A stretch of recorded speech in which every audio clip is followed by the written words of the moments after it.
Myself Prashant Kumar Srivastava. I am a physics teacher. Today I will discuss some important numerical related to the CBSE board exam and other also board exam. आज हम लोग कुछ important questions discuss करेंगे जो physics के exam में आता है 2025 के पेपर में आ सकता है. ठीक है, तो first now I will explain the question. सबसे पहले हम लोग क्वेश्चन देख लेते हैं.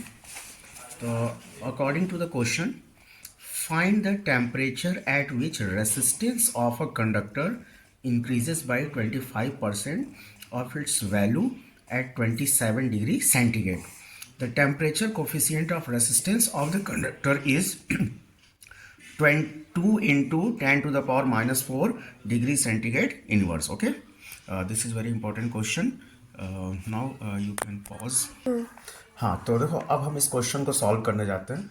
तो क्वेश्चन के अकॉर्डिंग सपोज मान लीजिए कि हमको इनिशियल रेसिस्टेंस कितना दिया हुआ है, आर के इक्वल दिया हुआ है. अब रेसिस्टेंस 25% इंक्रीज हो रहा है. तो रेसिस्टेंस अगर 25% इंक्रीज हो रहा है तो इसका मतलब ये कितना हो जाएगा, are plus 25/100 into are.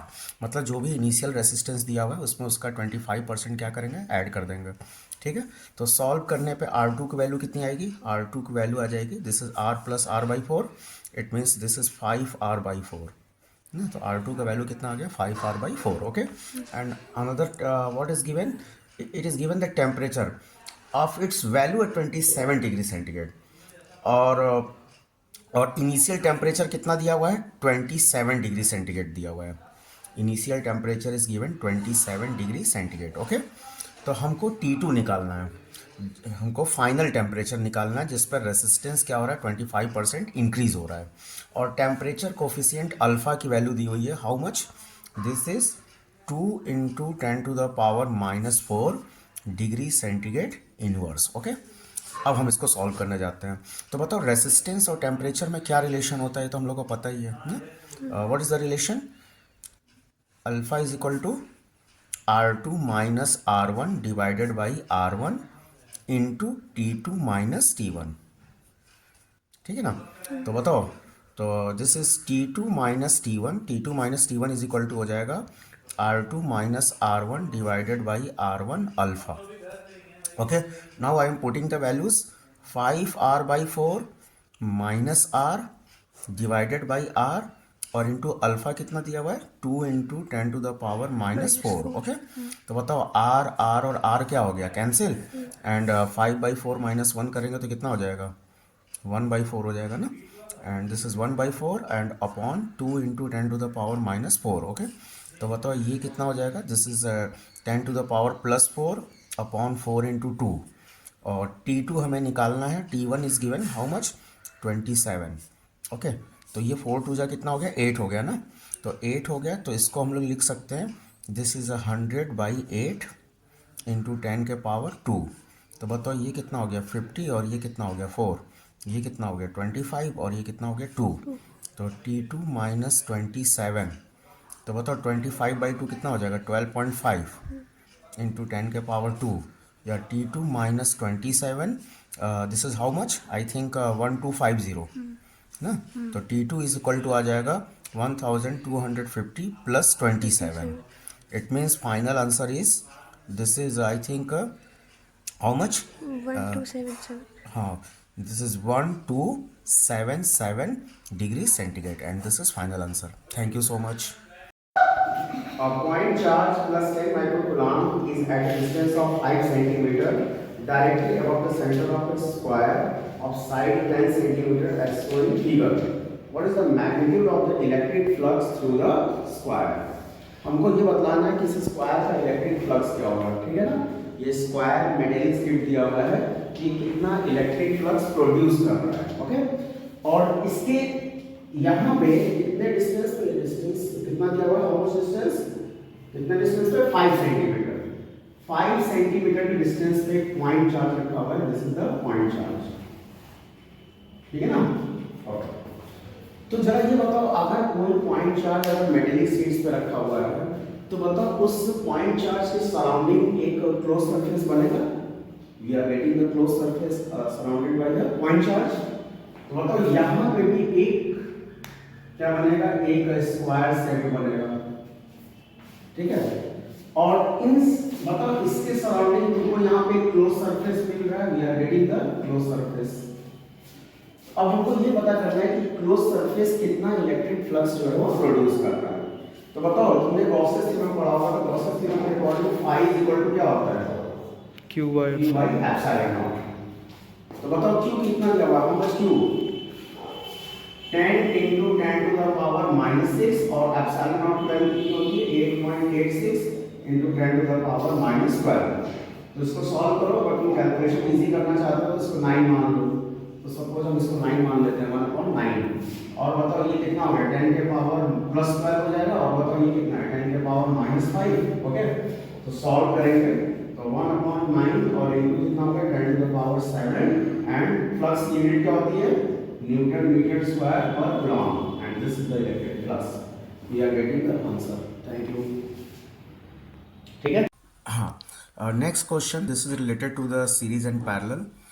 In this question there is given resistance and capacitance. यहाँ पे resistance भी दिया हुआ है, capacitance भी दिया हुआ है, और ये एक DC सोर्स से कनेक्टेड है ना।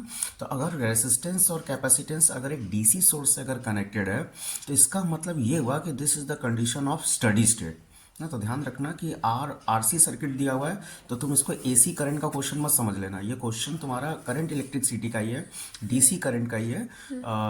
तो इसको हम लोग क्या करेंगे कि स्टडी स्टेट वाले कॉन्सेप्ट यूज़ करेंगे। अब क्वेश्चन ये होता है कि स्टडी स्टेट होता क्या है। तो देखो, स्टडी स्टेट का मतलब ये होता है कि कैपेसिटर की एक खासियत होती है, कैपेसिटर की एक प्रॉपर्टी होती है कि ये डीसी करंट के फ्लो को क्या करता है? रोक देता है। इसमें डीसी करंट कितना होता है? 0 होता है ना। तो यहाँ से जो भी डीसी करंट सप्लाई हो रहा है वो डीसी करंट इधर जाएगा और यहाँ से वापस आ जाएगा, या यही डीसी करंट इधर भी जाएगा और यहाँ से वापस आ जाएगा। लेकिन वो इस कैपेसिटर में ये डीसी करंट फ्लो नहीं होगा। तो हमको इस क्वेश्चन में निकालना क्या? हमको इस क्वेश्चन में निकालना है find the potential difference across the capacitor. अब लेकिन सबसे बड़ा प्रॉब्लम ये है कि अब हमको पोटेंशियल डिफरेंस भी कैपेसिटर के अक्रॉस ही पूछ दिया है। तो ठीक है, कोई बात नहीं। तो हमको पता है कि कैपेसिटर के अक्रॉस पोटेंशियल डिफरेंस का क्या होता है? Formula V is equal to होता है Q/C। तो ज़रा बताओ, अगर हमको Q अगर पता है और C तो हमें ऑलरेडी गिवन है, तो क्या हम लोग वोल्टेज नहीं निकाल सकते हैं? लेकिन एक तरीका और भी है। अगर मान लो सपोज अगर चार्ज अगर नहीं दिया हुआ तो एक तरीका और भी है, तुम C और E पे पोटेंशियल निकाल लो। तो C और E पे अगर पोटेंशियल अगर आ जाएगा तो C और E के क्रॉस जो पोटेंशियल डिफरेंस जो होगा वो इसके पोटेंशियल के क्या हो जाएगा? इक्वल हो जाएगा। ओके, तो अब देखो, तो इसको हम कैसे सॉल्व करेंगे? तो नाउ आई एम सॉल्विंग। तो in case of steady state, in case of steady state, तो स्टडी स्टेट के केस में क्या होता है कि कैपेसिटर में डीसी करंट फ्लो नहीं करता है। तो हम क्या करेंगे कि कैपेसिटर को यहाँ से नेग्लेक्ट कर देंगे। ठीक है, why? Because DC current is not flowing through the capacitor. तो हमको एक नया सर्किट मिल जाएगा। We are getting the new circuits. This is 3 ohm, this is 3 ohm, this is 3 ohm. ये सारे के सारे हमें दिया हुआ है, दिस इज 3 ओम। और यहाँ पे मैंने क्या किया? कैपेसिटर को इग्नोर कर दिया। अब यहाँ पे केवल एक ही रेसिस्टर है, दिस इज 3 ओम। तो ज़रा बताओ, अगर हम इसको अगर इग्नोर कर रहे हैं तो इस वाले रेसिस्टर को भी क्या करेंगे? इग्नोर कर देंगे। Why? Because this is connected through the capacitor. तो अगर इसमें करंट नहीं जा रहा है तो करंट इसमें भी फ्लो नहीं होगा। तो इन दोनों को मैंने नेग्लेक्ट कर दिया। तो हमको अब केवल इतना ही पार्ट मिल रहा है, and this is connected through the battery. और बैटरी का EMF दिया हुआ है, दिस इज द 15 वोल्ट। ठीक है ना, बैटरी का EMF दिया हुआ है 15 वोल्ट। ओके, तो हमको क्या करना है कि हमको इस वाले पॉइंट पे पोटेंशियल निकालना है और इस वाले पॉइंट पे पोटेंशियल निकालना है ना। तो अब देखो, इसको हम कैसे निकालेंगे? तो अगर इन दोनों पॉइंट पे अगर पोटेंशियल अगर निकल जाएगा तो जितना पोटेंशियल तुम्हारा F पे आएगा उतना ही सेम पोटेंशियल तुम्हारा E पे भी होगा ना। इसमें हम लोग पोटेंशियल 0 मान लेंगे। क्यों 0 मान लेंगे? क्योंकि इसमें करंट फ्लो नहीं हो रहा है। तो हमको C और F पे पोटेंशियल निकालना होगा। ठीक है, तो एक काम करते हैं, पहले हम इसको सिंप्लीफाई कर लेते हैं। तो बताओ, ये 3 ओम है और ये 3 ओम है और ये दोनों क्या है? पैरेलल में। तो दोनों का पैरेलल कॉम्बिनेशन निकाल लो। तो दोनों का पैरेलल कॉम्बिनेशन निकालेंगे तो दिस इज 1/3 एंड प्लस 1/3। तो ये कितना हो जाएगा? This is 2/3। ठीक है ना, तो ये कितना आ जाएगा? दिस इज 3/2 ओम आ जाएगा। ओके, तो दोनों का पैरेलल कॉम्बिनेशन आ गया 3/2। तो दोनों को हटा के मैंने क्या किया? इसको मैंने 3/2 ओम ले लिया। ओके, और ये कितना है? दिस इज 3 ओम। ठीक है ना। And this is connected through the battery, और बैटरी का ईएमएफ दिया हुआ है 15 वोल्ट। ओके ओके, तो यहाँ तक क्लियर है। अब जरा ये बताओ, हमको ये पता करना है कि इसमें करंट कितना फ्लो हो रहा है। तो बताओ ये दोनों सीरीज में है, तो दोनों का सीरीज कॉम्बिनेशन निकाल लो। तो दोनों का सीरीज कॉम्बिनेशन होगा 3/2 + 3, तो बताओ ये कितना आ जाएगा। दिस इज 9/2, दिस इज 9/2 ओम, या इसको हम लोग लिख सकते हैं 4.5 ओम। ओके, तो हम क्या करेंगे कि दोनों का सीरीज कॉम्बिनेशन ले लेंगे। This is 4.5 ohm and this is connected through the battery, and the EMF of battery is 15 volt and this is 4.5 ohm. Okay, अब हम क्या करेंगे, इसमें आई निकाल लेंगे। तो I is equal to V/R होता है, तो 15/4.5, या दिस इज 150/45 ना। तो अब बताओ ये 5 से कैंसिल होगा, तो 5 से कैंसिल होगा तो कितना हो जाएगा 30, और ये कितना हो जाएगा 9। फिर 5 से कैंसिल करेंगे तो 5 6 या 30, सॉरी 3 से कैंसिल करेंगे, 3 से कैंसिल करेंगे तो क्या हो जाएगा 10, और ये कितना हो जाएगा 3। तो आई का वैल्यू आ गया, दिस इज 10/3 एम्पियर। ओके, तो हमें आई मिल गया कि इसमें करंट कितना फ्लो हो रहा है। तो दिस इज 10/3 एम्पियर, और यहाँ पे भी क्या है, दिस इज 10/3 एम्पियर। ओके, तो अब जरा ये बताओ, तो अगर ये 10/3 अगर है, तो ये सेम करंट इसमें भी होगा और इसमें भी होगा। तो हम लोग यहाँ पे वोल्टेज निकाल लेंगे ना। तो voltage across 3/2 ohm, voltage across 3/2 ohm ना। तो this is V is equal to IR। तो बताओ 3/2 और इंटू कितना हो गया 10/3, तो बताओ 3 से 3 कैंसिल हो गया, और ये कितना आ गया 5 वोल्ट। तो यहाँ पे वोल्टेज कितना आ गया, दिस इज 5 वोल्ट। ओके, और ज़रा बताओ अगर ये 15 वोल्ट है और यहाँ 5 वोल्ट है, तो इसका मतलब यहाँ पे कितना होगा, दिस इज 10 वोल्ट ना। तो इसका मतलब कि यहाँ पे वोल्टेज कितना है 10 वोल्ट, और बताओ यहाँ 5 वोल्ट है, तो इसका मतलब यहाँ पे भी 5 होगा और यहाँ पे भी क्या होगा 5 होगा। तो इसका मतलब सी पे हमें पोटेंशियल मिल गया, दिस इज 5 वोल्ट ना। तो ये हमें सी पे पोटेंशियल मिल गया। और जरा बताओ यहाँ कितना था 10 वोल्ट, तो इस पॉइंट पे पोटेंशियल आ गया 5 वोल्ट, और इस वाले पॉइंट पे पोटेंशियल आ गया दिस इज 10 वोल्ट। ठीक है ना। तो इसका मतलब कि सी और एफ के क्रॉस पोटेंशियल डिफरेंस कितना हो जाएगा, this is 10 - 5, this is 5 volt. तो potential difference across C and F, तो V इज इक्वल टू आ जाएगा 10 - 5 and this is equal to 5 volt. Okay, तो इसका मतलब कि ये C और F के अक्रॉस पोटेंशियल डिफरेंस कितना आ गया 5 वोल्ट। तो अगर इसके अक्रॉस पोटेंशियल डिफरेंस 5 वोल्ट है, तो इसका मतलब C और E के अक्रॉस भी कितना होगा 5 वोल्ट होगा। ठीक है ना। तो अब हमको यहाँ पे क्या निकालना था, पोटेंशियल डिफरेंस, तो आ गया। तो आंसर इज 5 वोल्ट। तो अगर मान लो बोल दिया कि अब इस पे चार्ज निकालिए ना, इस कैपेसिटर पे चार्ज निकालिए, तो चार्ज अगर निकालना है तो Q is equal to C into V हो जाएगा। C कितना है 3 माइक्रोफेरेड, और V कितना है 5 वोल्ट ना, 5 वोल्ट ही है ना। ओके, तो इट मीन्स चार्ज कितना आ जाएगा 15 माइक्रो कूलम आ गया। तो यहाँ पे चार्ज आ जाएगा 15 micro coulomb, and this is final answer. Thank you. Now I am explaining next question. This question is asking in the IIT examination, and a very good question. According to the question, the length and radii of 3 wire of same metal are in the ratio 2:3:4 and 3:4:5 respectively ना। तो हमें length का ratio दिया हुआ है और radii का ratio दिया हुआ है। They are joined in parallel and included in a circuit having 5 ampere current. Find the current in each wire. तो हमको सारे वायर में क्या बतलाना है, करंट बतलाना है। ठीक है ना। तो ओके, तो first I will draw the diagram. इसका एक डायग्राम बना लेते हैं, फिर इसको सॉल्व करेंगे। 1 मिनट, कहाँ चला गया। जो क्वेश्चन में जो दिया हुआ है पहले हम उसको लिख लेते हैं। तो हमें क्वेश्चन में लेंथ का रेशियो दिया हुआ है, तो L1:L2:L3 how much, this is 2:3:4। और क्या दिया हुआ है, रेडियस का रेशियो दिया हुआ है R1:R2:R3 how much, this is 3:4:5 दिया हुआ है। ओके, और कुछ दिया हुआ है, हाँ टोटल कितना करंट सप्लाई हो रहा है ये भी दिया हुआ है, दिस इज 5 एम्पियर। ओके, तो मान लो ये पहला रेसिस्टेंस हो गया, और ये दूसरा रेसिस्टेंस हो गया, और ये तीसरा रेसिस्टेंस हो गया, और ये तीनों रेसिस्टेंस को पैरेलल में कनेक्ट किया गया according to the question. Question में ये चीज़ दिया हुआ है कि तीनों रेसिस्टेंस क्या है, पैरेलल में। ठीक है ना। तो अब जरा ये बताओ, हमें काम करते हैं, तीनों का पहले हम R1, R2 और R3 निकाल लेते हैं। तो अगर R1 निकालेंगे तो बताओ this is row L1 upon A1, या this is row L1 upon क्या हो जाएगा पाई R1²। ठीक है ना। तो बताओ L1 की जगह क्या लेंगे 2x, तो ये हो जाएगा rho into 2x upon pi, और R1 की जगह क्या लेंगे 3y, तो ये क्या हो जाएगा 3y² हो जाएगा। तो this is 2/9 2/9 rho x upon pi into y square. तो बताओ R1 कितना आ गया, R1 इज इक्वल टू आ गया दिस इज 2/9 इंटू के ना। इसको हम इक्वेशन नंबर 1 मान लेते हैं। Now I am solving R2, तो सेम फार्मूला लगाएंगे, रो L2 अपॉन क्या हो जाएगा, A2 हो जाएगा।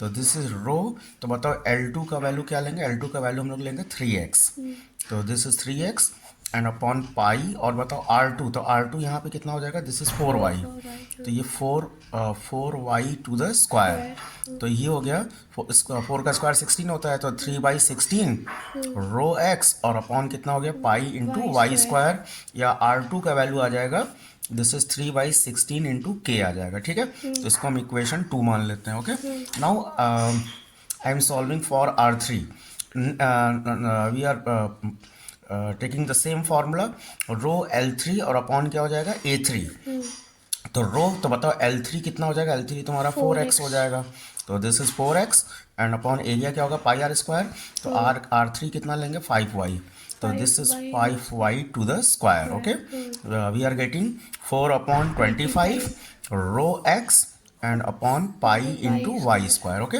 या R3 इज इक्वल टू, इस पूरे को हम k मान लेते हैं, इस पूरे को k मान लेंगे तो 4/25 इंटू के हो जाएगा, ठीक है। अब तुमको पता है कि जो करंट जो होता है वो रेसिस्टेंस के रेसिप्रोकल होता है, और पैरेलल में वोल्टेज क्या होगा, कांस्टेंट, तो it means I1 is equal to आ जाएगा V/R1, तो बताओ दिस इज V/, और R1 कितना है 9 है ना ये, तो 2k/9, या ये आ जाएगा दिस इज 9V/2k। I1 आ गया, सेम इसी तरह से हम लोग I2 निकाल लेंगे, V/R2 करेंगे, तो बताओ हमको V तो सेम है, और R2 की जगह क्या लेंगे 3k/16 ले लेंगे, तो ये कितना आ जाएगा, दिस इज 16V/3k आ जाएगा। Okay, now we are taking I3, तो ये V/R3 हो जाएगा, तो बताओ R3 कितना था, दिस इज R3 4k/25, तो दिस इज 4k/25, तो ये हो जाएगा 25V/4k हो जाएगा, ठीक है।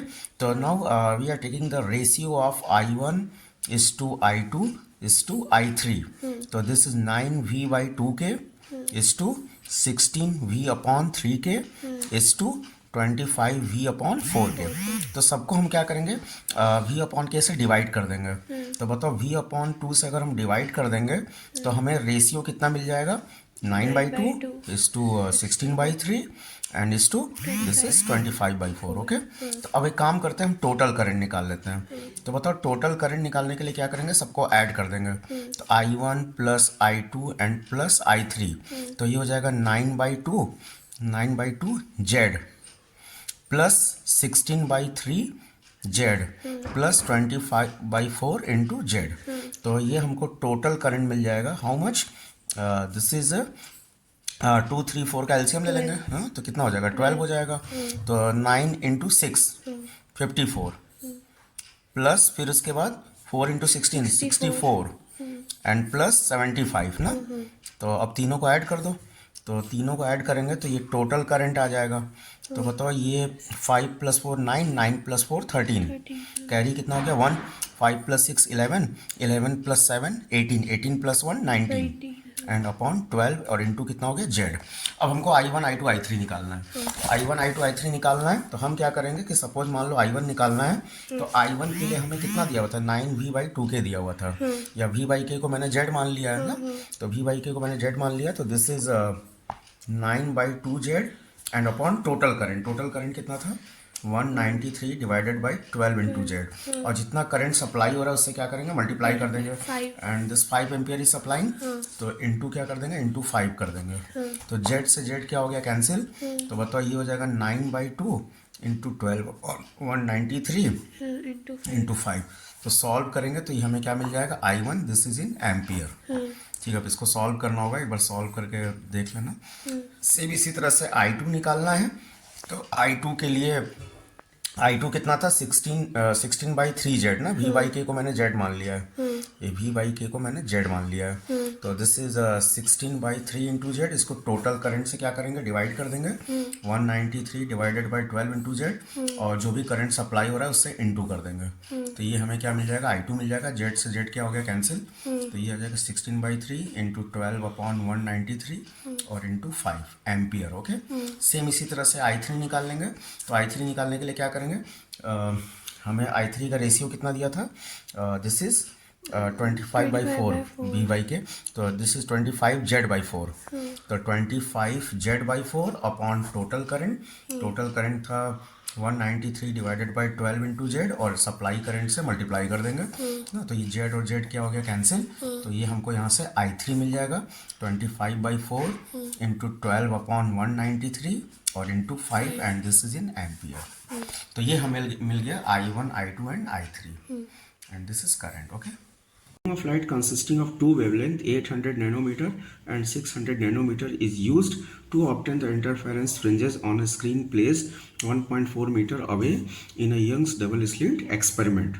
If the two slits are separated by 0.28 mm, calculate the least distance from the central bright maxima where the bright fringes of the two wavelength coincide. Okay.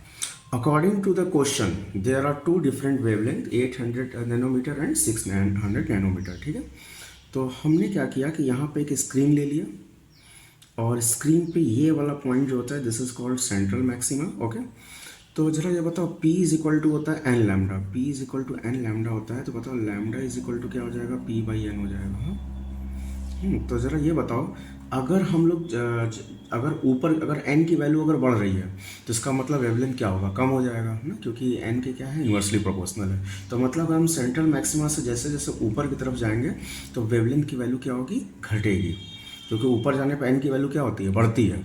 तो ऊपर जाने पर n की वैल्यू बढ़ती है, तो ऊपर जाने पर वेवलेंथ क्या होगा, घटेगा। तो सपोज मान लेते हैं कि हमको स्क्रीन पे ये दो अलग अलग फ्रिंजेस मिल रहा है, एक ये वाला और एक ये वाला। तो बताओ अगर ये वाला nth फ्रिंज है तो इसके जस्ट नीचे वाला क्या होगा, n-1। ओके, तो बताओ ऊपर वाले का वेवलेंथ क्या हो जाएगा, कम हो जाएगा, और नीचे वाले का वेवलेंथ ज़्यादा हो जाएगा। तो इसका मतलब कि ऊपर वाले का वेवलेंथ क्या लेंगे, 600 नैनोमीटर, और नीचे वाले का वेवलेंथ क्या लेंगे, 800 नैनोमीटर। ओके, ठीक है ना। तो अब तुमसे क्वेश्चन में ये बोल रहा है कि ये जो स्क्रीन जो है ये स्लिट से कितने डिस्टेंस पे, हाउ मच डिस्टेंस,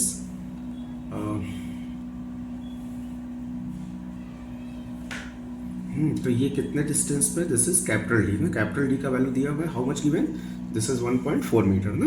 ओके, और बताओ स्लीट के बीच का, ये स्लीट S1 है और ये वाला स्लीट S2 है, और बताओ स्लीट के बीच का डिस्टेंस कितना दिया हुआ है, स्लीट के बीच का डिस्टेंस दिया हुआ है 0.28 mm, 0.28 mm। ठीक है, तो अब जरा ये बताओ, क्वेश्चन में बोल रहा है calculate the least distance from the central bright maxima where the bright fringes of the two wavelength coincide. तो बताओ ये दोनों ब्राइट फ्रिंज कॉन्साइड हो रहा है, तो कॉन्साइड होने का मतलब कि दोनों का डिस्टेंस क्या होना चाहिए, सेम होना चाहिए।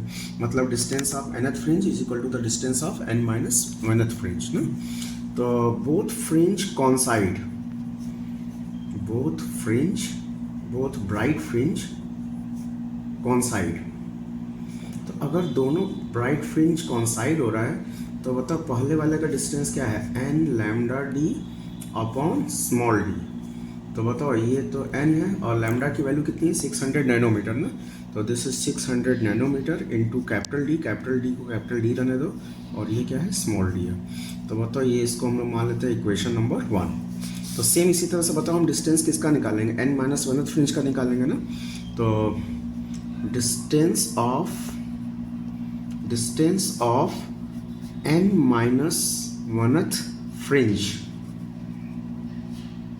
Bright fringe from central maxima,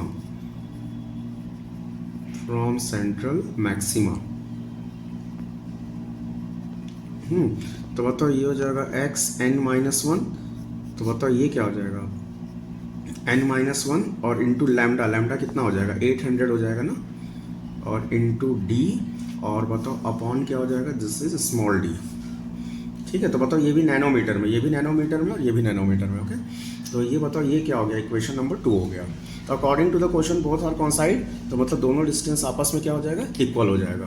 तो अकॉर्डिंग टू क्वेश्चन, तो बताओ अकॉर्डिंग टू क्वेश्चन,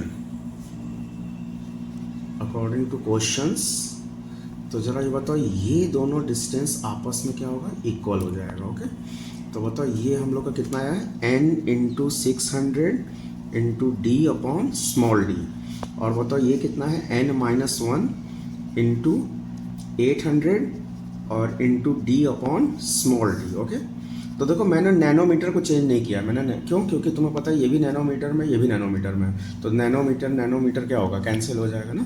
और डी स्मॉल डी का वैल्यू भी मैंने नहीं पुट किया है, क्यों, क्योंकि डी स्मॉल डी दोनों केस में क्या होगा, सेम होगा, तो डी स्मॉल डी क्या हो गया, कैंसिल हो गया। और बताओ ये 00 भी क्या हो जाएगा, कैंसिल हो जाएगा। 6 को 2 से कैंसिल करेंगे तो क्या होगा 3, और 8 को 2 से कैंसिल करेंगे तो क्या हो जाएगा 4, तो बताओ ये आ जाएगा 3n, और बताओ ये कितना आ गया, 4n-4 आ गया ना। तो आई थिंक तो सॉल्व करने पे n की वैल्यू कितनी आएगी, 4 आएगी, तो n का वैल्यू 4 आ गया।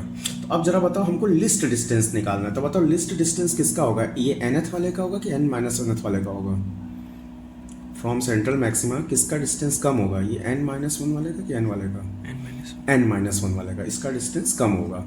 तो हम इसका डिस्टेंस निकालेंगे from the central maxima. Okay, तो suppose this is the least distance from the central maxima. तो अब हम लोग वही फॉर्मूला अप्लाई कर देंगे, फॉर्मूला तो हम लोग को पता ही है। तो लिस्ट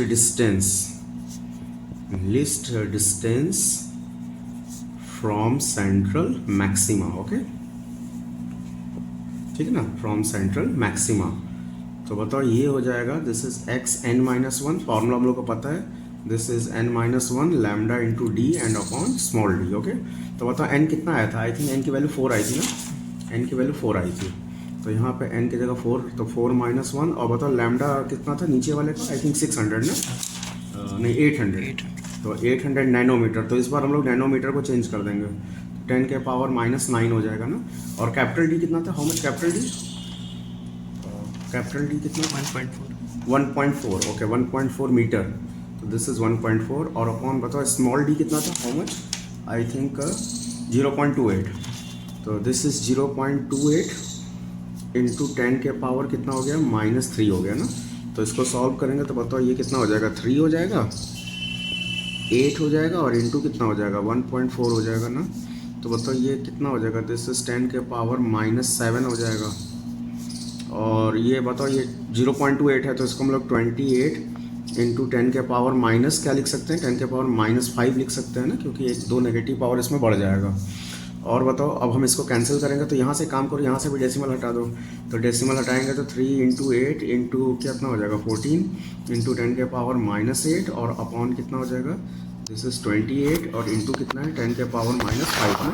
तो बताओ 14 से 28 कैंसिल हो गया, 2 से 8 कैंसिल हो गया, तो बताओ 3-4 जा कितना हो जाएगा, 3-4 जा 12 हो जाएगा, और ये कितना हो जाएगा 10 के पावर -3, दिस इज मीटर, तो ये आंसर आ जाएगा 12 millimeter. This is the least distance from the central maxima and this is final answer. ठीक है, ओके।